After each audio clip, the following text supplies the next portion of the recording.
Hello, everyone. Welcome back to another episode of Coach Krisler's Convos.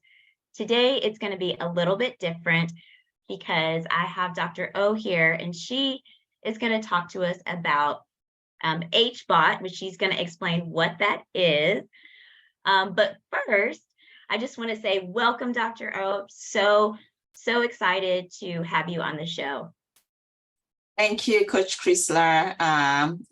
My name is Dr. Omowunmi Osinubi, and many people call me Dr. O just because they think they might not be able to get through the name, but it's not as bad as you think it is.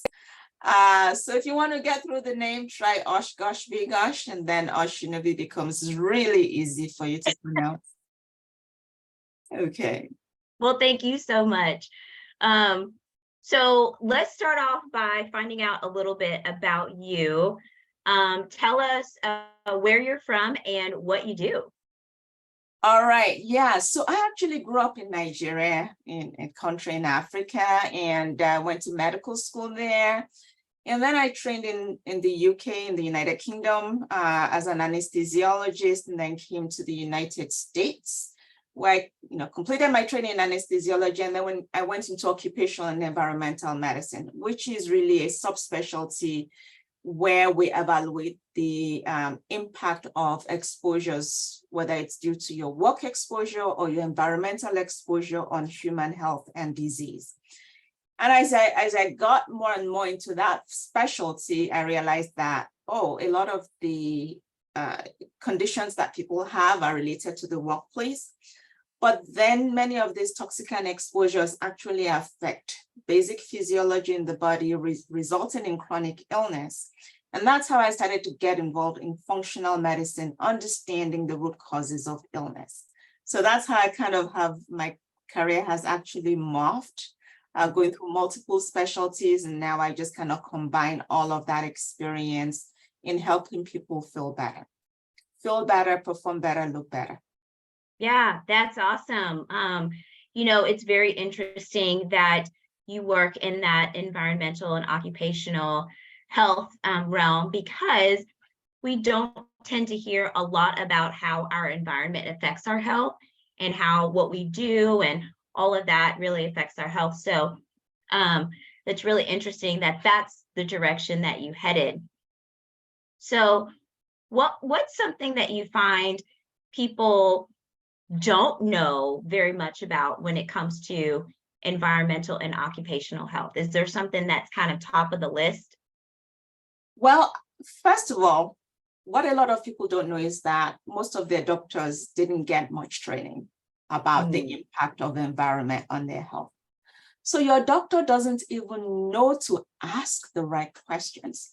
If you don't ask the right questions, or let me put it this way, if you ask the wrong questions, you get the wrong answers.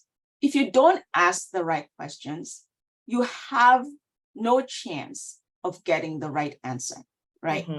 So it's a bit of a double whammy. So most doctors don't think to ask about the impact of any kind of environmental or occupational exposure on health. And if your doctor doesn't ask the patient or the individual, it doesn't even come to their consciousness that exposure may be affecting their health. Mm-hmm. Right? So my specialty really focuses on that. And it's so important to think about your environment, whether it's your day-to-day in your home environment or your work environment, and how that might be impacting your health. Now, that's not the only thing that's impacting health, but also your environment includes your lifestyle. Right? When we think about those modifiable lifestyle factors, your environment includes what you put in your body in terms of nutrition, or what you apply on your skin, in terms of those toxicant exposures and cosmetics. All of us do a little bit of that. You can see I'm wearing a little bit of lipstick. But so that's part of your environment. Your environment includes your activities, your physical activities, what you do and you do not do. Stressors, right? Those are all part of your environment. So all of those things come into play when you think about environmental exposures, as well as toxicant exposures what's in our food, what's in the water we drink, what's in the air that we breathe, and then what we're exposed to at work, right? So all of those come into the whole concept of your environment and how that might be affecting your health. Yeah, I would say, it's not common. It hasn't been my experience, and the many doctors that I've seen over my lifetime that I've had those questions of where do you live? What kind of dwelling do you live in? All those types of things. Where do you work? How much time outside do you get? Do you wear lotions, makeup, and so forth? Those questions didn't come until I started seeing a functional medicine doctor. Absolutely. Yes. Yes. Yeah. So that's the whole point of, a functional medicine practitioner or clinician is now trained to dig deep, right? Looking at the root causes of illness, as opposed to band-aiding by just covering it up, by just addressing the symptoms. We want to ask why. So the scientists, people who work in industry, they know in any process, in any industrial process, if something goes awry, by the time you ask why 7 times, right, you will more likely than not get to the root cause of that illness. In medicine,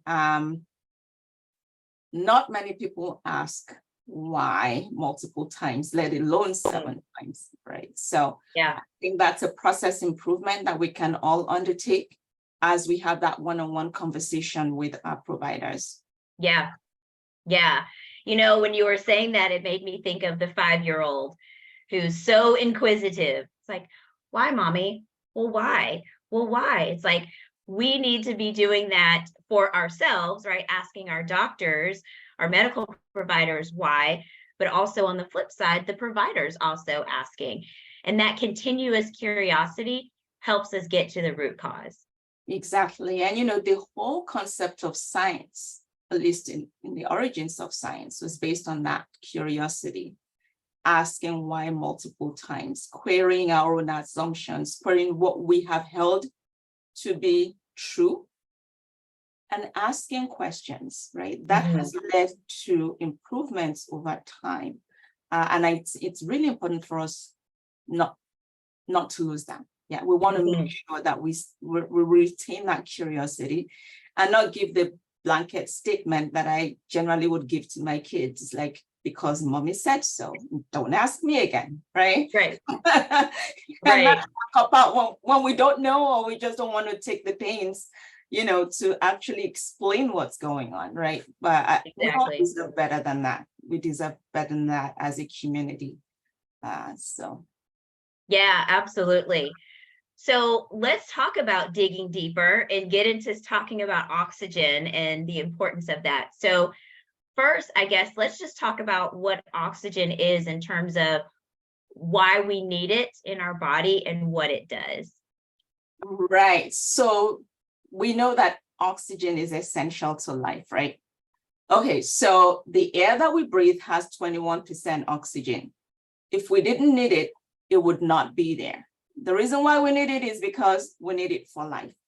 And for the number of 30 to 40 trillion cells in our body that we have, every cell needs oxygen for its biochemical function, for its day-to-day, right? Every cell has something called the mitochondria. That's the powerhouse of the cell.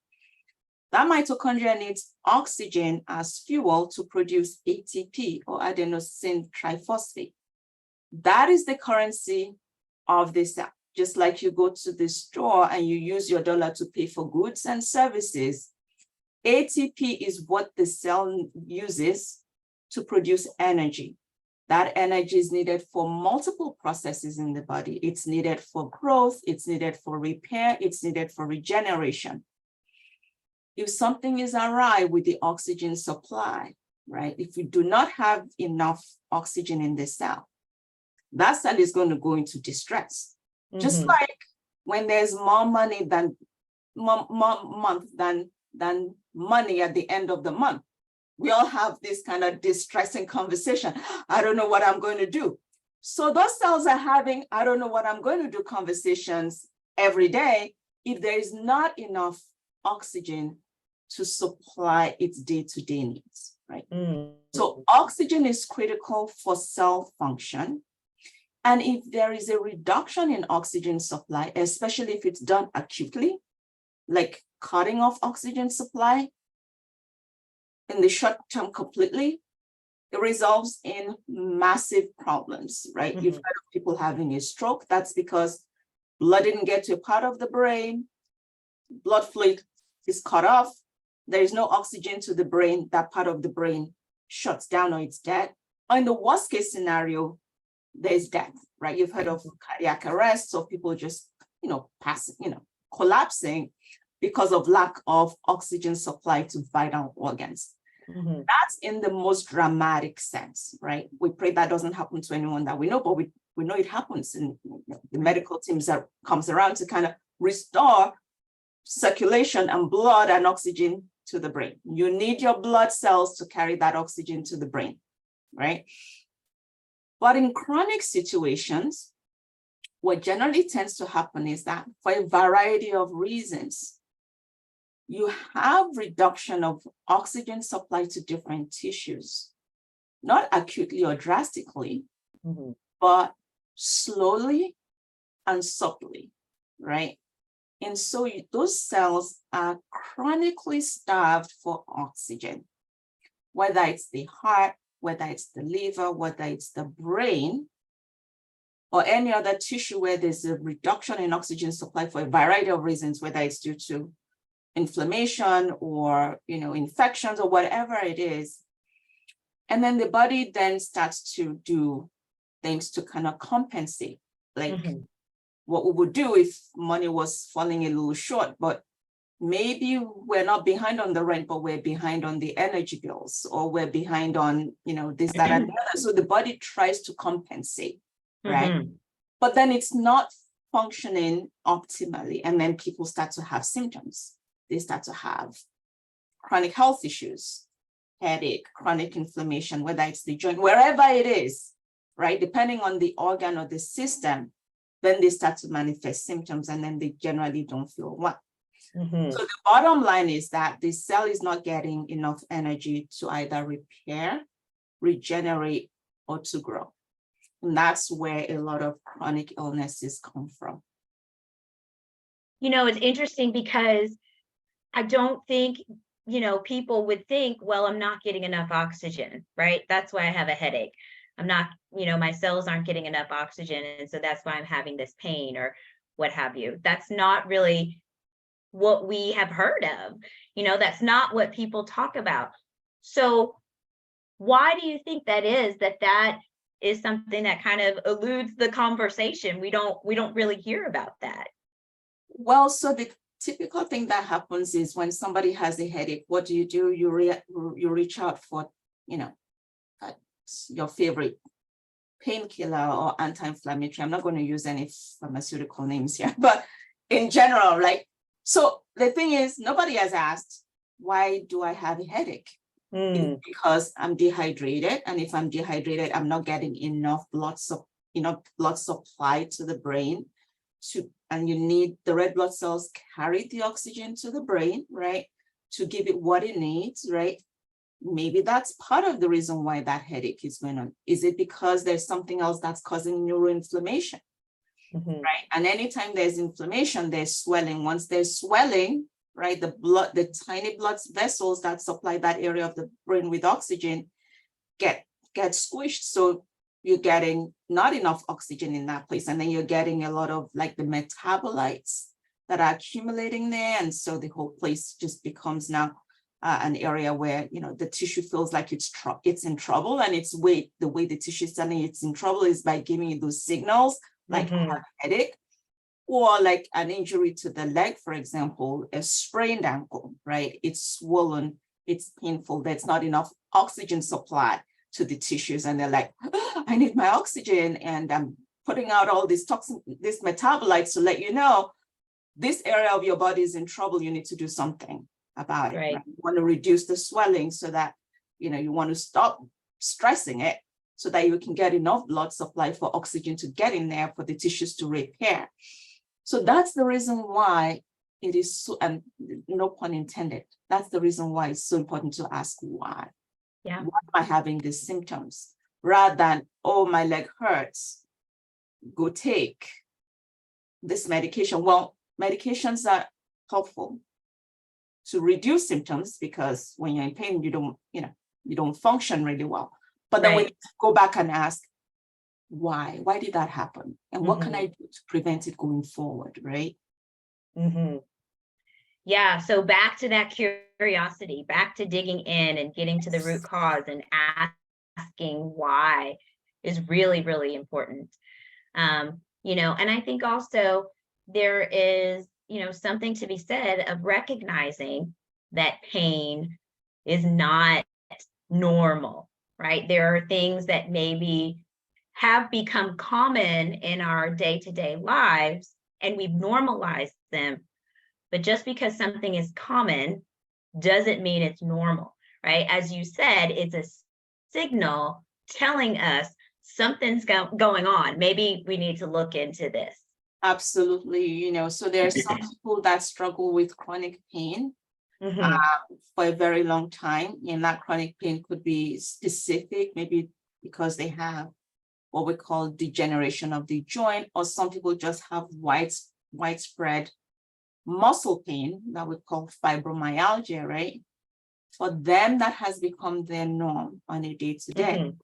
But when you actually dig deep, like, why is that the case? Maybe it's because their mitochondria is struggling. For example, when people have chronic widespread pain, it could be because at the cellular level, their mitochondria is struggling, maybe because of nutritional issues, maybe because they have a genomic predisposition to certain ways in which their cells are going to manifest symptoms or whatever.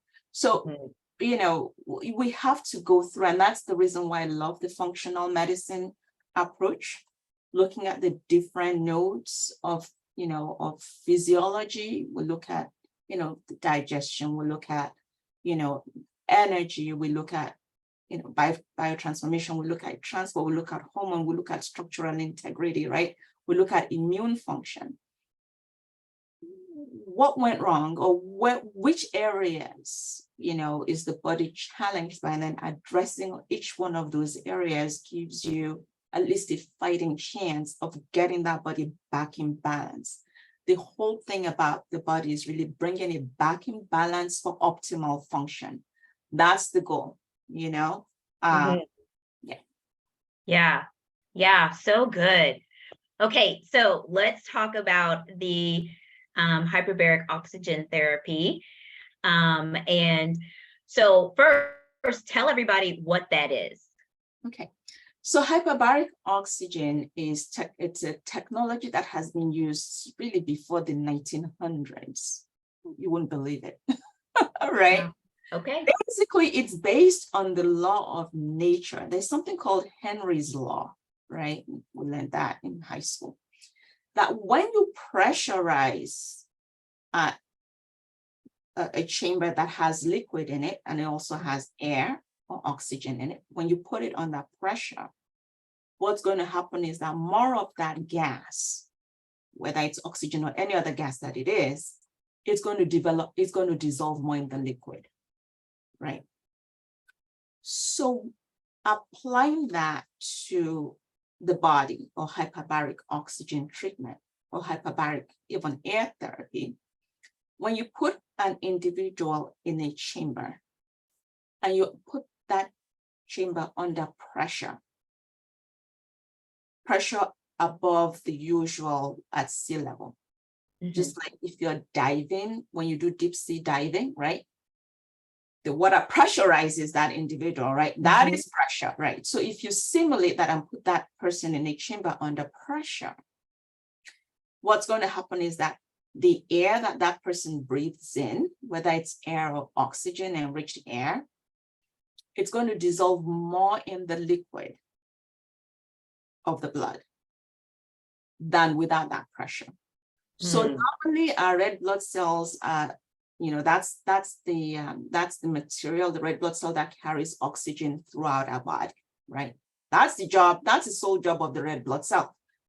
its job is as a transporter. It moves oxygen from the blood from the lungs to all the tissues in the body, right? Mm. And then it exchanges that oxygen at the tissue level, right? And then the blood carries out, the rest, the carbon monoxide, the carbon dioxide from the metabolism back to the lungs. So we breathe in air that has oxygen, the blood carries it to the tissue. You do the exchange, it gives you the oxygen, you take up the carbon dioxide, and it comes back and you breathe it out. And you do that 24/7. Every minute you're alive, you're doing that. That process is continuing, it doesn't stop. But that oxygen carrying capacity is usually maximized at between 98% to 100%.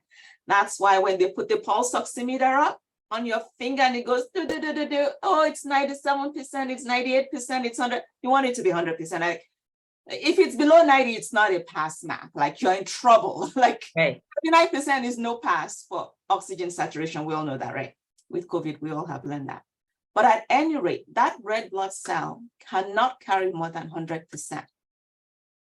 It cannot be more than 100% saturated with oxygen, right? So if an area of your tissue is in trouble and your red blood cell is already at maximum oxygen capacity at 100%, how else can you get oxygen to that area?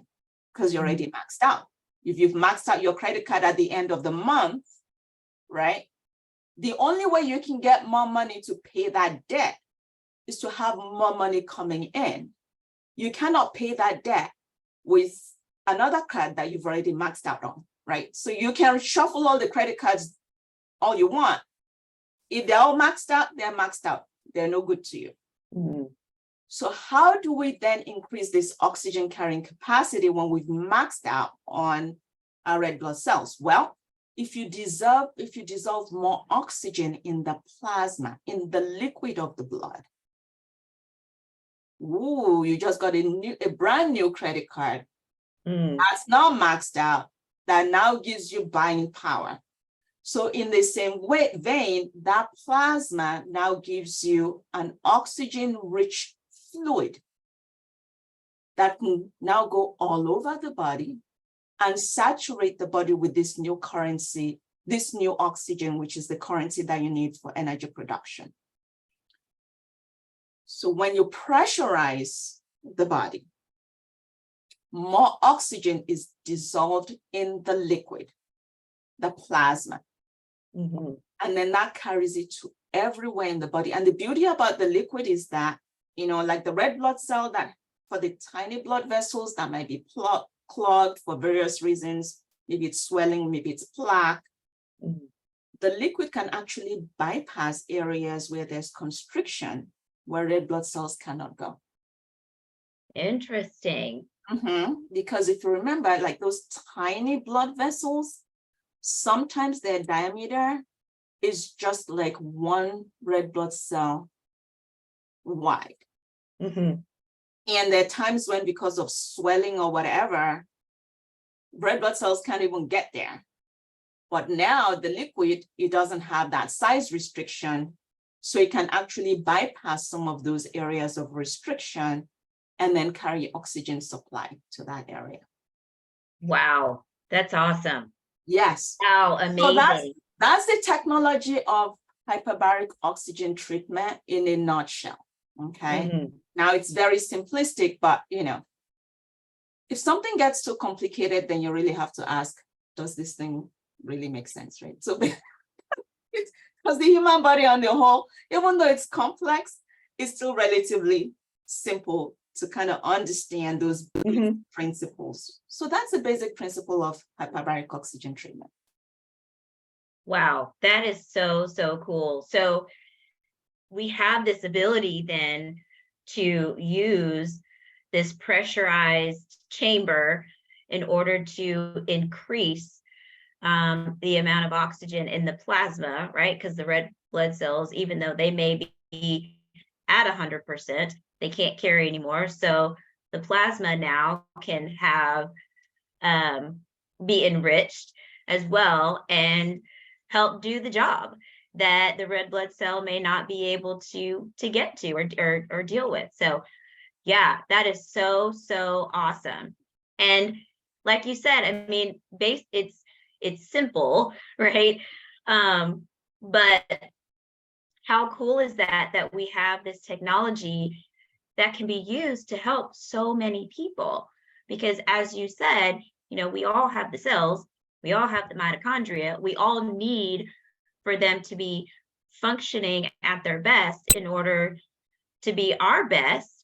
So how cool is it that we have this technology that can help so many people? I agree. So what I'll say more about that is that the FDA has actually approved hyperbaric oxygen treatment for a limited number of conditions. It's important to clarify that. There are about 14 conditions that the FDA has approved hyperbaric oxygen treatment for. For example, diabetic foot ulcers. You know how, people can lose a limb because of those foot ulcers that are non-healing, that's a non-healing wound.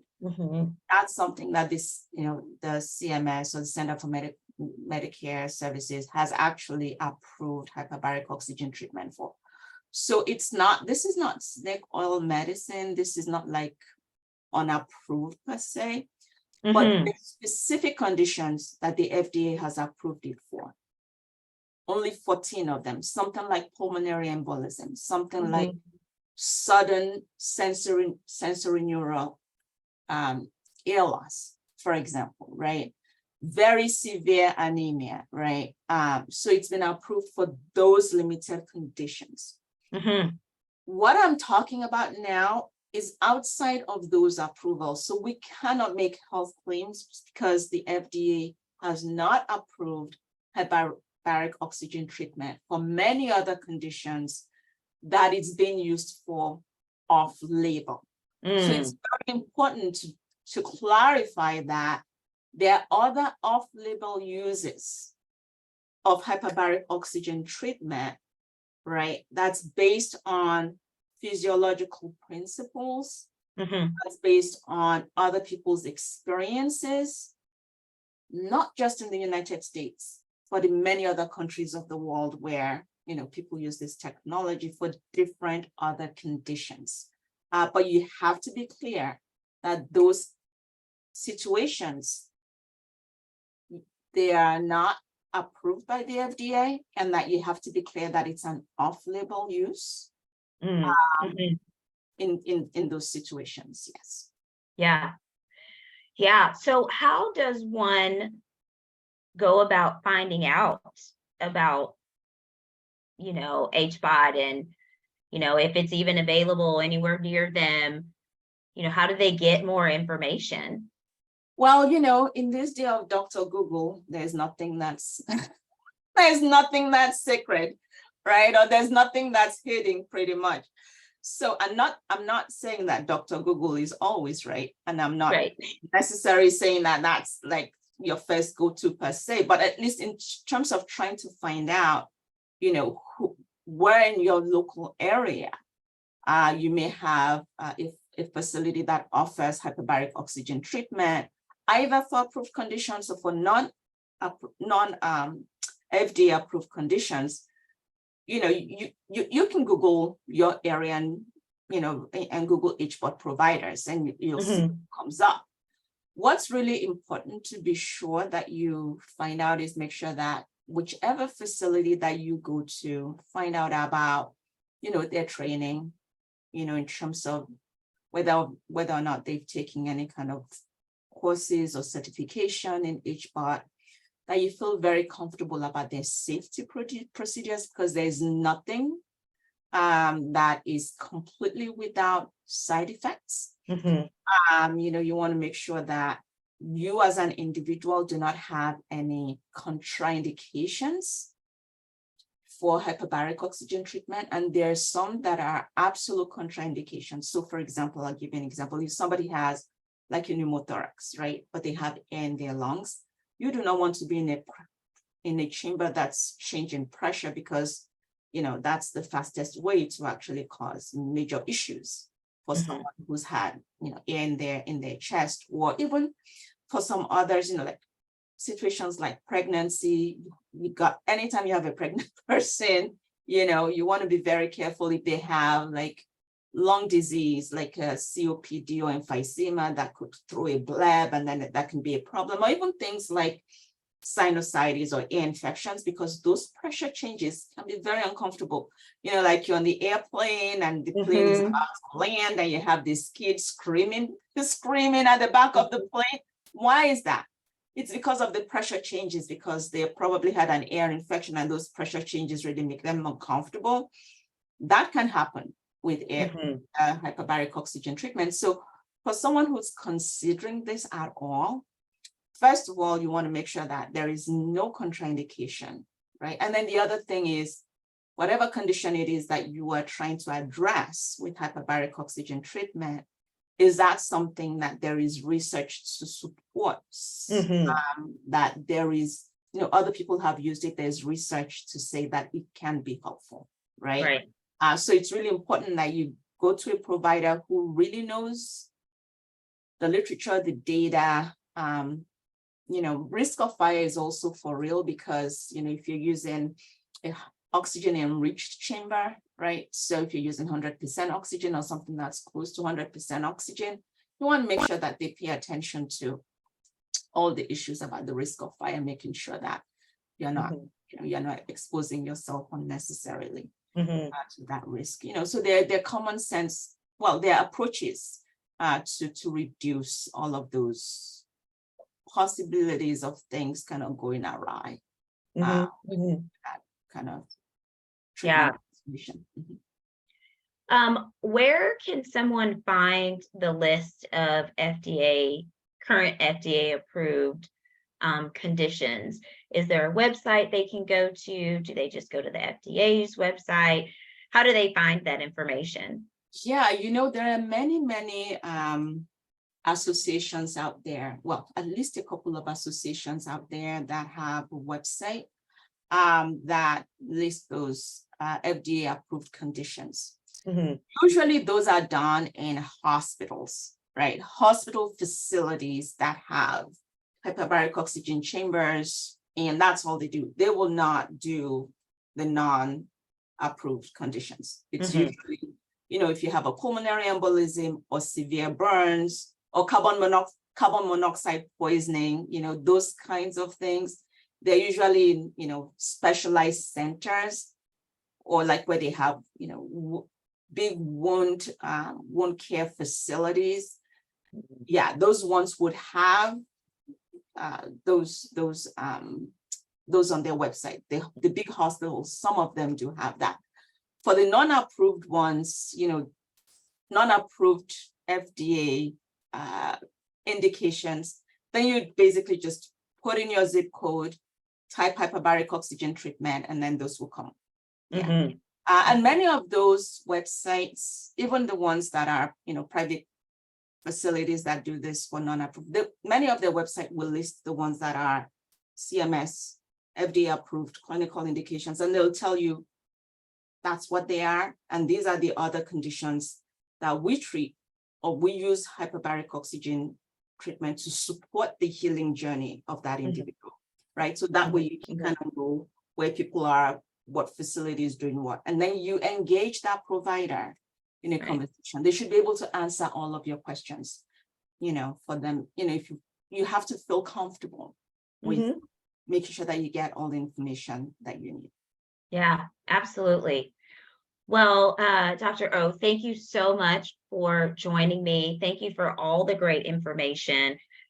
You broke it down so well. I think anybody can understand it and get a really good just foundation on what it is and how it's used and where they can go to get more information. So if there is anybody that's, maybe looking to ask you more specific questions, or they just want to find out more about you, where can they go?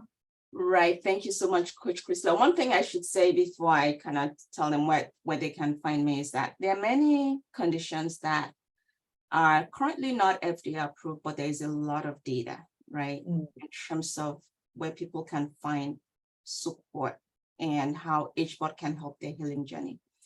A lot of it is to do with like brain health. So people who had like traumatic brain injury, even post-traumatic stress disorder, there's data on even things like dementia, some types of dementia. There's data on just general anti-aging, right? So those areas, even in certain type, in some heart conditions, heart disease, there is some data in many areas, things like fibromyalgia, even long COVID. There have been some publications, right, that indicate that having HBOT, and usually the sessions probably, for most of them, it's about 40 sessions of HBOT, some maybe 20, some maybe more like 60 have been helpful. So I just wanted to because I didn't really specify some of those conditions that the data actually shows some support for that. But in terms of where people can find me, they can go to T as in Tom, I, H as in Harry, associates.com. So it's TIH associates.com. That's Transformative Integrative Health Associates. That's my website. And you can find me there. Telephone number 732-412-2550. That's the phone number to reach me at. And I'm happy to engage and help answer some questions. Fantastic. Well, I will put that in the description under the show. Again, thank you so much for just sharing that information and getting us started with learning more about this type of treatment. It's pretty fascinating. Yes, and I have to say, like the body is multi-systemic. It's we have multiple systems. HBOT is not necessarily a standalone. You have to kind of think about it as an adjunctive treatment. So don't forget your other modalities that can support your health. Nutrition, exercise, sleep, stress management, right? All of those things are important. So it's really having that holistic, integrative, functional medicine approach to care. So there are many technologies that we can bring to bear. Hyperbaric oxygen treatment is just one of them. Yeah, this is just supporting the other things that you may do in order to improve your overall health. Yes. Yeah, phenomenal. Well, thank you again. Thank you for those who are watching this episode. If you love what you heard, don't forget to like the episode and subscribe and drop your comment. If this is brand new to you, you've never heard about this treatment, let us know. Let us know what you learned today. And until next time, I'll see ya. Bye. Bye. Thank you, everyone.